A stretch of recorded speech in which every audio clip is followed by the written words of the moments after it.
अस्सलाम वालेकुम नाज़रीन, उम्मीद करता हूँ कि आप सब खैरियत से होंगे। 19 जनवरी पूरे सऊदी अरेबिया से पिछले 24 घंटों के दौरान 5,928 5,928 न्यू कोरोना वायरस के केसेस रजिस्टर्ड हुए हैं। रिकवरी केसेस की अगर हम बात करें तो 4,981 यानी 4,981 न्यू रिकवरी केसेस हैं। 2 लोगों की मौत वाक़या हुई है और 492 अब क्रिटिकल केसेस हैं सऊदी अरेबिया में।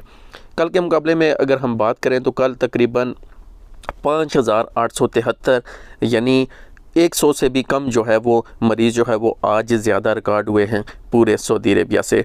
क्रिटिकल केसेस जो है वो बढ़ते जा रहे हैं, लेकिन 500 से भी अभी कम हैं क्रिटिकल केसेस। रिकवरी केसेस की अगर हम बात करें तो कल के मुकाबले में तकरीबन 300 से ज़्यादा जो है वो रिकवरी केसेस जो है वो बड़े हैं। 4,981 रिकवरी केसेस हैं।